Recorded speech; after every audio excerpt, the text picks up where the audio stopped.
Good morning বন্ধুরা, তোমরা সবাই কেমন আছো? তোমরা নিশ্চয়ই সবাই খুব ভালো আছো, আমরাও খুব ভালো আছি। ঝুমাস ডেলি ব্লগে সবাইকে স্বাগত, ওয়েলকাম। তো আরও একটি নতুন ব্লগে সবাইকে স্বাগত। এখন সময় হচ্ছে 9:30। 9:30 আজকে হচ্ছে শনিবার, 7ই জুন। তো এখন থেকে ব্লগটা স্টার্ট করছি। তো দেখো আমার চান হয়ে গেছে, এই যে বাসন মাজা হয়ে গেছে, দেখো বাসনগুলো রেখেছি এখানে। আর এখানে বাসনগুলো মেজে চান করে নিয়েছি, টাইম করে জল এসেছিলো। আর এখানে বসিয়ে নিয়েছি, দেখো এই যে একটায় চা বসিয়েছি আর একটায় ছোটো মেয়ের দুধ বসিয়েছি। চাটা খেয়ে তারপরে কাজে হাত দেব। ঘরের অবস্থা দেখো, বিছানা গোছাতে হবে। আর এই যে ওপরে আমার ছোটো মেয়ে ঘুমাচ্ছে, ওপরে বিছানাও গোছাতে হবে। তো চলো সঙ্গে থাকো, দেখতে থাকো সারাদিন কী কী কাজকর্ম করি। ঠিক আছে, চলো আবার পরে আসছি। তো দেখো বন্ধুরা, আমি প্রথমেই চলে এসেছি কাজ করতে। তো প্রথম কাজ হচ্ছে আমার এই যে জানালাগুলো খোলা। তো দুটো জানালা এখন বিছানার কাছে দুটো জানালা খুলে দিচ্ছি। জানালাগুলো খুললে ঘরটা পুরো আলো আসে।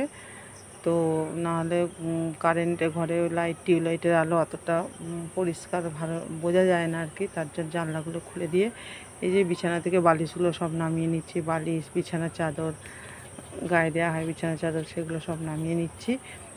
নামিয়ে নিয়ে এই যে ঝাঁটা নিয়ে নিয়েছি হাতে, ঝাঁটা নিয়ে এখন আমি পরিষ্কার করে বিছানাটা ঝেড়ে নেবো।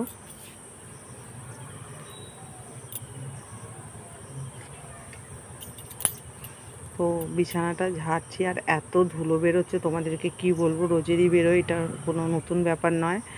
তো নোংরা পায়ে মেয়েগুলো ওঠে, তো তার জন্য তো ঝাড়া হয়ে গেছে। ঝাড়া হয়ে গিয়ে এবার আমি টান করে ভালো করে দেখো গুজে নিচ্ছি। সব দিকটা উপরটা গোজা হয়ে গেছে, গুজিয়ে নেমেছি। আর এই দিক ধারগুলো এখন আমি ভালো করে বিছানার গুজে নেবো। গুজে নিলে টান করে চাদরটা হয়ে যাবে একদম, তো দেখতেও ভালো লাগবে। তো দেখো আমার গোজা হয়ে গেছে। তারপরে আমি চলে এসেছি এই যে বালিশগুলো ওপরে রাখার জন্য, ওপরে রাখছি। ওপরে রেখে নিচের বিছানাটা গোছাবো, গুছিয়ে তারপরে ওপরে বালিশগুলো সব গুছিয়ে দেবো সুন্দর করে।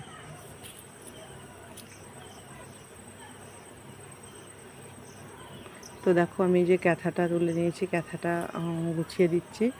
আর নিচে মাদুরের ওপরে একটা ক্যাথাই পাতা হয়, কারণ শীতকালে হলে কম্বল টম্বল পাতা হয়। আর যেহেতু গরমকাল, তার জন্য ওই মাদুরের ওপরে একটা ক্যাথাই পাতা হয়। আর তারপরে আমি মাদুরটা তুলে নিচ্ছি, মাদুর গুছিয়ে নিচ্ছি। তারপরে যে মাথার কাছে যে কার্পেটটা পাতা থাকে, ওই কার্পেটটাও গুছিয়ে নিচ্ছি। গুছিয়ে নিয়ে তারপরে চলে এসেছি যে ঘর ঝাড়ু দিতে। ঘরটা দেখো কত নোংরা। বিছানার যে ঝাড়লাম, বিছানার যে নোংরাগুলো সব তো নিচে পড়েছে, তার জন্য আবার বেশি নোংরাটা একটু হয় ঘরটা। তো সন্ধ্যে থেকে দুবার মতো ঝাড় দেওয়া হয়, তাও ঘরটা খুব নোংরা বেরোয়। কারণ বাচ্চা নিয়ে বুঝতেই পারছো তোমরা, যাই খাক, একটা বিস্কুট খেলে সে গুঁড়ো গুঁড়ো করে ফেলে। তারপর চিড়ে ভাজা খায়, ওই সব খেলেও গুঁড়ো গুঁড়ো করে ফেলে। আমার ছোটো মেয়ের কথা বলছি আর কি, বড় মেয়ে নয়। বড় মেয়ে তো বড় হয়ে গেছে, যথেষ্ট বড় হয়ে গেছে, তা ও তো আর অতটা নোংরা করে না। তো ছোটো মেয়েটাই একটু বেশি নোংরা করে, তার জন্য। তো এই যে আমার কথা বলতে বলতে ঘরটা ঝাড় দেওয়া হয়ে গেছে, বাইরে নোংরাটা বের করে নিচ্ছি। নিয়ে তারপরে চলে এসেছি এই যে কাঁচা লঙ্কা ধুয়ে নিলাম, জল দিয়ে ধুয়ে নিয়ে যে পোস্তর প্যাকেট, আজকে পোস্তটা কেটে এর মধ্যে দিয়ে দিলাম মিক্সারের মধ্যে দিয়ে জল দিয়ে দিচ্ছি, বাটবো এটা এখন।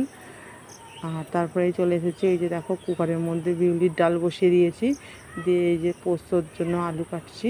তো আজকে হবে নিরামিষ, বিউলির ডাল হবে আর আলু পোস্ত হবে।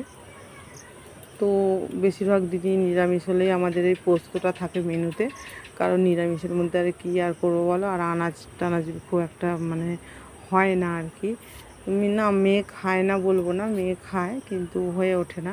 তার জন্য আলু পোস্তটা একটু নিরামিষের দিনে হয় বেশি। আর তারপরে আমি গ্যাস জ্বালিয়ে এই যে কড়াই বসিয়ে দিয়েছি, কড়ার মধ্যে বসিয়ে দিয়ে এখন আমি বসাবো হচ্ছে পোস্ত। তো তার জন্য কড়ার মধ্যে সর্ষের তেল দিয়ে দিলাম। কড়াইটা দেখতেই পাচ্ছ তোমরা গরম হয়ে গেছে, ধোঁয়া উঠছে। তো সর্ষের তেল দিয়ে তারপরে একটু ফোড়ন দিয়ে দিচ্ছি, 5 ফোড়ন দিয়ে দিলাম। 5 ফোড়ন দিয়ে এই আলুগুলো কেটে ধুয়ে রেখেছিলাম, তো এই আলুগুলো এখন দিয়ে দিচ্ছি তেলের মধ্যে। আর তেলটা দেখো বন্ধুরা কত গরম হয়ে গেছে, ধোঁয়া উঠছে। তো গ্যাসটা কমিয়ে দিয়েছি, একদম কমিয়ে দিয়ে আবার বাড়িয়ে দিলাম। আর আলুটা এখন লাল লাল করে একটু ভেজে নেব। আর ওইদিকে আমার কুকারের ডালটা নামানো হয়ে গেছে, আর কাঁচা লঙ্কা পোস্ত বাটাটাও আমি দিয়ে দিলাম, লাল লাল করে ভাজা হয়ে গেছে। আর মিক্সারের এই বাটিটা ভালো করে আমি একটু ধুয়ে নিয়ে জলটা দিয়ে দেবো, কারণ ওর মধ্যে অনেকটা পোস্ত লেগে আছে। তারপরে আমি দিয়ে দিচ্ছি পোস্ত তরকারির মধ্যে নুনটা,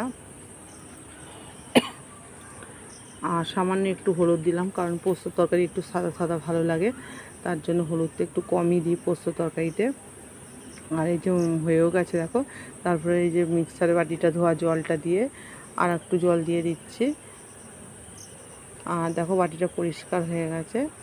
আর এই ঢাকা দিয়ে দিলাম, ঢাকা দিয়ে দিকে চলে আসলাম এই যে কুকারের ডালটা। তারপরেই চলে এসেছে এই যে চাল মাপতে। তো এই বস্তা থেকে চালটা মেপে নিচ্ছি এখন, 2 কৌটো আর অল্প মতো নেব। আর এই যে 3 বার তুলছি, এটা তুলে রাখতে হয়। আর এই যে সব সময় চালের কৌটো ভর্তি রাখতে হয়। তারপরে দেখো পোস্ত তরকারির কাছে চলে এসেছি। পোস্তটা আমার হয়ে গেছে, পুরো শুকনো হয়ে গেছে একদম। তো আর একটু জল দিয়েছিলাম, জল দিয়ে এই যে ফুটিয়ে এবারে নামিয়ে নেবো, কারণ পোস্তটা পুরো শুকনো হয়ে গেছিলো। নামিয়ে দিয়ে কড়াটা ধুয়ে নিয়েছি, মুছে না, ধুয়ে নিয়েছি। ধুয়ে নিয়ে যে জল আছে দেখো কড়াটার মধ্যে। তো গ্যাস জ্বালিয়ে বসিয়ে দিয়েছি, কড়াইটা বসিয়ে দিয়ে এখন কড়াইটা এবার জলটা পুরো শুকিয়ে গেছে। এবার সর্ষের তেল দিয়ে দিচ্ছি। সর্ষের তেল দিয়ে এবার যে বিউলির ডালটা আছে ফোড়ন দেবো, তার জন্য আমি শুকনো লঙ্কা ভেঙে দিলাম একটা,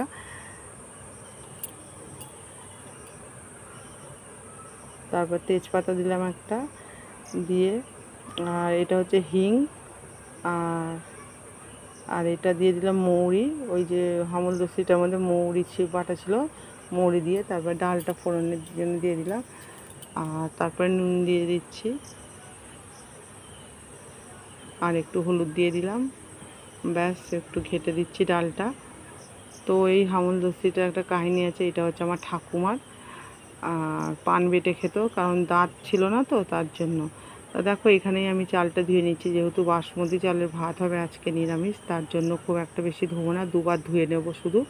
তো তার জন্য এখানেই ধুয়ে নিচ্ছি, একবার ধোয়া হয়ে গেছে, আর একবার ধুয়ে নিচ্ছি। চালে নোংরা থাকে না, চালটা পুরো পরিষ্কার, তবুও চাল না ধুলে হয় না, তো তার জন্য চালটা ধুয়ে নিলাম।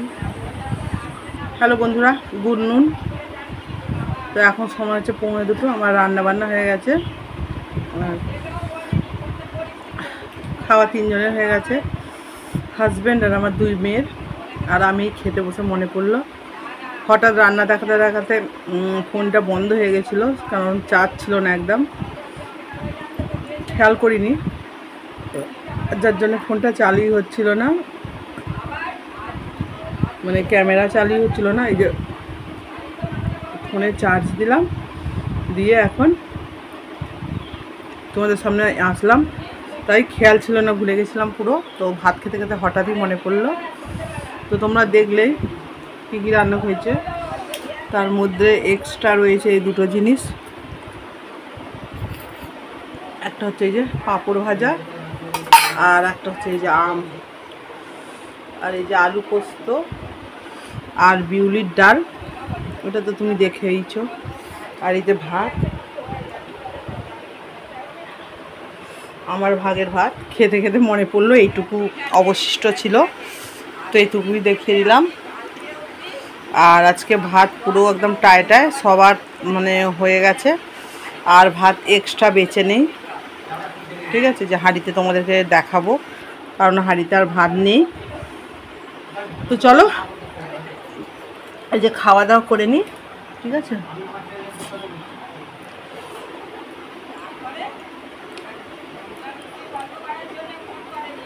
চলো আবার পরে আসছি, ঠিক আছে, খেয়ে নিই। তো দেখো বন্ধুরা, তারপরে আমি চলে এসেছি, এই যে আমার বড় মেয়ে চুলটা বেঁধে দেওয়ার জন্য। তো চুলে এত জোট হয়েছে কি বলবো, আর তেল মাখা হয়নি তো, শ্যাম্পু করা ছিল তার জন্য। তা চুলটা এখন ভালো করে জোটটা ছাড়িয়ে নিচ্ছি। আর চুলটা যেহেতু কোঁচকানো তো বেশি জোট হয়, তো এটা 3 ভাগ করে, দেখো দেখতেই পাচ্ছ তোমরা, 3 ভাগ করে জোটটা ছাড়ালাম। তো তোমাদেরকে পুরোটা দেখাইনি, কারণ অনেকটা সময় লেগে যাবে পুরোটা দেখাতে গেলে, তা অল্পই দেখিয়ে দিলাম। দেখো চুলটা জোট ছাড়ানো হয়ে গেছে, এখন ভালো করে আঁচড়ে নিচ্ছি চুলটা। আর চুলটা বেশ লম্বাই হয়ে গেছে, অনেকটাই বড় হয়ে গেছে, আমার থেকে বড় বলবো। তো দেখো পিঠ অবধি একদম হয়ে গেছে।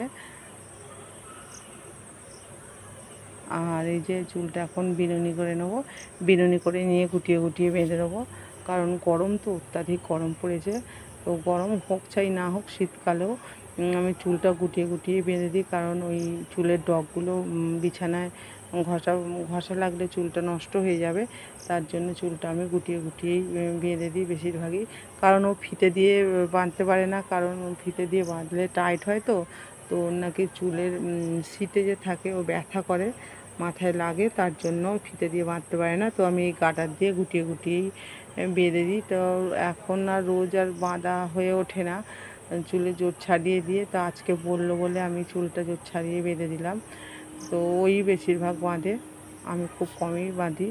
তো দেখো এই যে বিনুনি করে গুটিয়ে গার্ডার লাগিয়ে দিলাম। তারপরে আমি চলে এসেছি এই যে আটা নিয়ে। তো আটা এখন মাখছি। তো এখানে ছোটো মেয়েটা আছে বলে সেই জন্য একটু এরকম করতে হয়েছে, কারণ ছোটো মেয়েটা আটা মাখবে বলে চলে এসছে, ও আটা মাখছে। তাই দেখো ইতিমধ্যে আমার হাজব্যান্ডও ঢুকে গেছে বাড়িতে। তো বলছে এখনও তোমার রান্না হয়নি, বলে তাড়াতাড়ি করছি, করে এই যে রুটি আমি বেলছি এখন। আর আজকে একটু তাড়াতাড়ি চলে এসছে, কারণ আজকে যেহেতু ঈদ ছিল, কি একটা মুসলিমদের কি একটা ঈদের নাম ছিল, তো তার জন্য লোড তেমন আসেনি, লোড ঢোকেইনি আজকে। তো সেই জন্য তাড়াতাড়ি বাড়িতে চলে এসেছে। তখন এসেছে মনে হয় 10:30, পৌনে 11টা হবে, চলে এসেছে। তো তাড়াতাড়ি সেই জন্য তাড়াতাড়ি করছি, রুটিটা বেলে নিচ্ছি, কারণ ও খেয়ে টেয়ে শোবে, আবার সকালবেলা উঠবে তো, তার জন্য।